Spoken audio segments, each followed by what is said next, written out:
자, 안녕하세요. 자, 오늘은 컴퓨터의 분류에 대해서 한번 해보겠습니다. 여러분들이 컴퓨터와 관련된 그런 공부를 하시게 된다면요. 가장 먼저 접하는 부분, 즉, 개념 부분이라고 보시면 됩니다. 컴퓨터의 분류는요, 많이 중요도가 있지는 않아요. 예, 그냥 개념만 훑고 넘어가는 분야인데 아주 가끔 나와요. 어쨌든, 예, 2번에 관련된 부분입니다. 자, 컴퓨터에 여러분들 분류해서 보시면요. 어떻게 컴퓨터를 분류해냐면요. 용량과 속도로 기준을 나눠요. 용량과 속도로. 그래서 용량이 크면 아무래도 빨리 진행이 되겠죠. 또 속도가 높은 것이 더 좋은 거죠. 그래서 이 컴퓨터의 분류는요, 여러분들 보셨을 때 처리 능력, 얼마나 빨리 처리하느냐, 그리고 데이터의 형태에 따른 분류가 있고요, 사용 목적에 따른 분류, 이렇게 세 가지로 나누어집니다. 그래서 여러분들 뭐 시험 문제가 쉽게 나온다. 그럼 컴퓨터의 분류는 처리 능력에 따른 분류, 데이터 형태에 따른 분류, 사용 목적에 따른 분류, 이렇게 세 가지가 있다. 알아두시고 그 중에서 하나가 이제 오답 처리가 되는 거겠죠.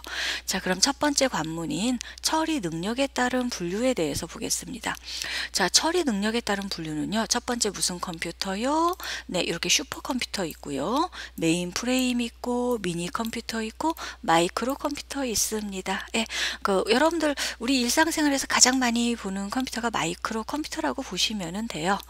자, 그래서 볼게요. 슈퍼컴퓨터는요. 높은 정밀도를 가지고 있어서 정확한 계산을 수행을 해줘야 되는 컴퓨터가 슈퍼컴퓨터예요. 대표적으로 쓰이는 분야가요. 인공위성 제어나 일기예보. 예, 여러분들 아마 그 일기예보 보시다 보면은 슈퍼컴퓨터 예측상 이렇게 나올 거예요. 예, 이렇게 일기예보에 써주고 시뮬레이션 처리에도 많이 쓰입니다. 이 시뮬레이션 처리라는 것은 모의 실험이라는 뜻이에요. 그래서 컴퓨터로 특정 상황을 설정해서 구현하는 기술이죠. 그래서 태풍에 슈퍼컴퓨터에서 일기예보를 할 때, 그쵸? 태풍의 예상 진로라든가 이런 것들을 슈퍼컴퓨터로 예상 진로를 어때요? 만들어내죠. 자, 그 다음에 아니면 화산 폭발 같은 거, 이런 것들도 슈퍼컴퓨터로. 그래서 시뮬레이션 처리해주고요. 우주, 항공 등 특수 분야에 사용이 됩니다. 자, 그 다음 메인 프레임이에요. 이것은 대규모 시스템으로 수백 명의 사용자가 동시에 사용을 하죠. 그래서 수백 명의 사용자가 동시에 접속을 하게 되면 여러분들 잘못하면은요, 과부하가 생겨가지고 접속이 안 될 경우가 있어요. 그래서 가끔 뭐 시스템이 다운돼서 못 들어갔다라는 걸 보셨을 거예요. 그래서 이런 메인 프레임은 은행이나 병원이나 정부기관급에서 많이 사용을 합니다. 자, 미니 컴퓨터입니다. 중규모 시스템으로요, 학교나 연구소 등의 업무 처리나 과학기술 계산용으로 써주는 컴퓨터라고 보시면 됩니다. 자, 그 다음에 마이크로 컴퓨터예요. 많이 들어보셨죠? 우리가 주로 사용하는 컴퓨터예요. 그렇다고 해서 작은 컴퓨터 아닙니다. 이것도 꽤 세요. 예, 자, 마이크로 프로세서를 CPU로 사용하는 컴퓨터예요. 여기서 마이크로 프로세서라고 하면 보셨을 때 CPU를 사용한다고 그랬죠. 이 CPU라는 개념은 여러분들 어떤 거냐면요. 센트럴 프로세스 유니트라고 해서 인간으로 따지면 뇌를 뜻하는 거예요. 그래서 여러분들 보셨을 때 이 CPU 같은 경우다. 그래서 이 마이크로 프로세스는 CPU의 기능을 한 개 또는 여러 개예요. 사실은 한 개가 아니고 여러 개의 칩 속에 이 CPU의 기능을 내장시킨 거예요. 예, 마이크로 프로세스는. 그러니까 CPU를 여러 개 내장시킨 거를 마이크로 프로세스예요. 그렇기 때문에 우리 뇌가 여러 개를 같이 내장시켰어요. 그럼 속도가 얼마나 빠를까요? 예, 그래서 마이크로 프로세서라고 얘기를 하는 거예요. 굉장히 빠른 컴퓨터죠. 이런 것들을 그 연산 및 제어를 실행할 수 있도록 한 소형의 전기 소자를 마이크로 프로세서라고 얘기를 합니다. 예, 그래서 컴퓨터이며 네트워크에서 주로 뭘로 쓴다? 클라이언트 역할을 해줘요. 이 클라이언트도 여러분들 고객이라고 생각을 하시면 돼요. 우리 일상생활에서 보셨을 때는. 그래서 컴퓨터에선 이거를 클라이언트를 뭐라고 얘기를 하냐면요. 서버 시스템에 연결하여 우리가 어떤 컴퓨터에 들어가서, 그쵸? 들어가서 그 서버에게 정보를 요구해요. 나 이런 정보 줘. 그러면은 서버가 그 통신을 하는 컴퓨터라고 보시면 됩니다. 그래서 이 마이크로 컴퓨터는요, 이렇게 클라이언트 역할을 해주는 컴퓨터라고 보시면은 됩니다. 자, 그래서 이렇게 나와 있고요. 자, 마이크로 컴퓨터는 뭐가 있냐면요, 워크스테이션 있고요, 데스크탑 있고요, 휴대용 컴퓨터입니다. 이 중에서 여러분들 우리가 많이 쓰는 게 뭐죠? 데스크탑이나 휴대용이죠. 예, 워크스테이션은요, 네트워크급이에요. 네트워크에서 서브 역할을 담당하는 것으로서 고성능 컴퓨터나 고성능 그래픽 처리나 공학 시뮬레이션에 쓰이고요. 데스크탑, 데스크, 책상에 탑 올려놓고 쓰는 컴퓨터, 많이 쓰는 거죠. 개인용 컴퓨터. 근데 요즘은 이제 이 데스크탑보다는 어디로 많이 넘어왔어요? 휴대용 컴퓨터로 많이 넘어왔어요.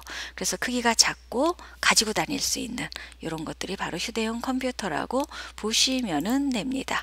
자, 두 번째 거 한번 넘어가 볼게요. 자, 그래서 이 두 번째는요, 휴대용 컴퓨터의 종류예요. 여러분들 여기에서 여기 휴대용 컴퓨터 있었죠? 크기가 작고 자가 휴대가 가능한 개인용 컴퓨터인데, 자, 휴대용 컴퓨터에 어떤 것들이 있나? 첫 번째, 랩탑 어디에 놓고 써요? 무릎에. 노트북 많이 쓰죠. 노트 크기만한 노트북에 정말 많이 써요.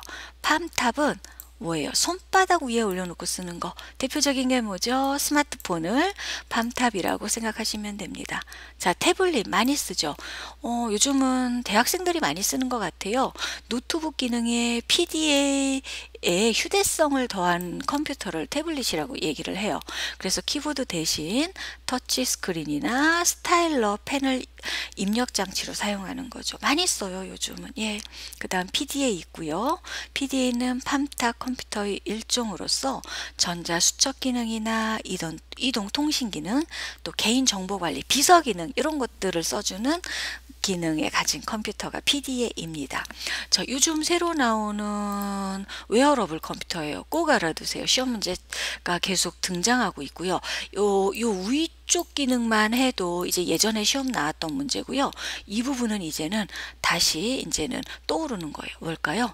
음성과 동작 기능 등 다양한 기술이 적용되어 장소에 구애받지 않아요. 구애받지 않고 컴퓨터를 활용할 수 있도록 몸에 착용하는 컴퓨터가 웨어러블입니다. 그래서 이제는 꼭 알아두어야 될 것이 뭐다? 웨어러블 컴퓨터라고 보시면 됩니다. 꼭 알고 가십시오. 뜻, 내용도 알고 가시고요. 자, 이것이 휴대용 컴퓨터의 종류였어요. 자, 그 다음 거 볼게요. 자, 그 다음에 이제는요. 자, 두 번째, 데이터 취급에 따른 분류가 있었어요. 자, 아까는 뭐 했었죠? 네, 처리 능력에 따른 분류를 했고요. 지금은 뭘까요? 데이터 취급에 따른 분류. 자, 데이터 취급에서는 뭐가 있냐면요. 아날로그와, 자, 디지털과 아날로그와 하이브리드가 있습니다. 다 디지털, 우리가 많이 사용되는 거예요. 그냥 이렇게 눈으로 보이는 거. 그래서 문자나 숫자화된 비연속적인 데이터로 디지털형, 요런 형태이죠. 요 그림 있죠. 이게 디지털이고요. 아날로그는요. 온도, 전류, 속도 등과 같이 연속적으로 변화하는 데이터. 요게 여러분들 아날로그예요. 그래서 디지털 컴퓨터는 우리가 사용하는 컴퓨터 있죠. 예. 그래서 사회 각 분야에 쓰여요. 아날로그 컴퓨터는 특수 목적용. 잘 못 봐요. 네, 잘 못 봐요. 예, 거의 접할 일이 없습니다. 이게 아날로그예요. 그래서 하이브리드 컴퓨터, 여기에 이제 하이브리드 컴퓨터가 이제 나오는데요. 요거는 디지털과 아날로그예요. 무엇을 위한다? 장점만을 모아서 만든 컴퓨터가 하이브리드 컴퓨터라고 보시면 됩니다. 자, 그래서 지금 디지털 컴퓨터와 아날로그 컴퓨터에 대해서 이렇게 분류를 해놨어요. 자, 볼까요? 자, 디지털 컴퓨터 우리가 쓰는 컴퓨터예요. 숫자와 문자로 써요. 아날로그 컴퓨터는요. 전류나 전압이나 온도를 쓰고요. 자, 입력이 숫자 문자로 들어갔으니까 출력도 문자 숫자로 나오겠죠. 아날로그는요. 곡선이나 그래프로 떠요. 네. 그리고 디지털 컴퓨터는 산술 논리연산, 덧셈, 뺄셈, 곱셈, 나눗셈, 논리연산, 0과 1, 즉 뭐죠? 참과 거짓으로 나오는 논리연산. 이고 아날로그는 미적분 연산을 해줘요. 자, 연산 속도는요. 여러분들이 생각하시기에는 디지털이 빠를 것 같죠. 여기서 이제 헷갈리기 시작해요. 연산 속도는 디지털이 느려요. 아날로그는 빨라요. 이게 왜 그러냐면요. 디지털은 사람이 볼 수 있게끔 사람이 보기 편하게 만든 컴퓨터가 디지털이고요. 아날로그는요, 철저히 기계적으로 생각해서 만든 컴퓨터예요. 그렇기 때문에 사람이 볼 수 있게끔 이걸 어떻게 돼요? 변환해 줘야 돼요. 그래서 어떻게 돼요? 디지털은 속도가 느리고요. 연산 속도가 느리고, 아날로그는 연산 속도가 빠릅니다. 자, 그 다음에 디지털 같은 경우 회로가 논리회로예요. 논리회로라는 것은 요렇게 생긴 컴퓨터, 요렇게 생긴 회로를 논리회로라고 하고요. 증폭회로는 뭘까요? 요렇게 생긴 증폭회로, 동글동글하게 이렇게 올라가는 거 있죠. 요거를 여러분들 증폭회로라고 생각하시면 됩니다. 네, 그 다음에 디지털 컴퓨터, 우리가 쓰는 컴퓨터 프로그램 필요하죠. 아날로그 필요 없어요. 네. 자, 정밀도는요, 디지털은 필요한 한도까지이고요. 아날로그는 좀 제한적이에요. 기억 기능, 우리 컴퓨터 필요 있죠. 아날로그 없어요. 기억 기능이. 자, 그 다음 디지털 적용성이 범용이에요. 범용이라는 것은요, 다 쓰는 거예요. 여러분들이 갖고 있는 컴퓨터 생각해 보세요. 디지털 컴퓨터라 그랬죠? 다 써요. 어디에 쓰여요? 오히려 못하는 거를 없는 걸 찾는 게 어렵죠. 자, 음악도 쓰고 영화도 하고 공부도 할 수 있고 컴퓨터 그래픽도 하고요. 게임도 하고 많이 다 써요. 자, 아날로그는 특수 목적용에만 쓰입니다. 자, 가격은 디지털이 고가예요. 아날로그는 저가입니다. 그래서 여러분들이 디지털 공부하실 때는 우리가 사용하는 컴퓨터 라고 거기에 관점을 놓고 보시면 헷갈리지 않습니다. 외우기 쉬워질 거예요. 자, 48쪽 자, 그 다음 48문항 볼게요. 자, 그 다음 세 번째 거, 사용 목적에 따른 분류. 어떤 컴퓨터? 범용 컴퓨터와 전용 컴퓨터입니다. 범용 컴퓨터는요, 아까도 금방 말씀드렸죠. 여러 분야에서 써주는 거. 대표적인 게 디지털 컴퓨터, 우리가 쓰는 거고요. 전용 컴퓨터는요, 특수 목적에만 써져요. 그래서 이 특수 목적이 뭐냐면요, 이런 것들이에요.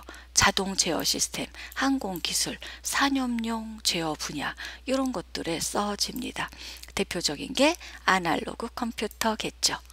자, 그래서 문제 한번 볼게요. 네, 한번 멈춰놓고, 화면 멈춰놓고 살짝 풀어보세요.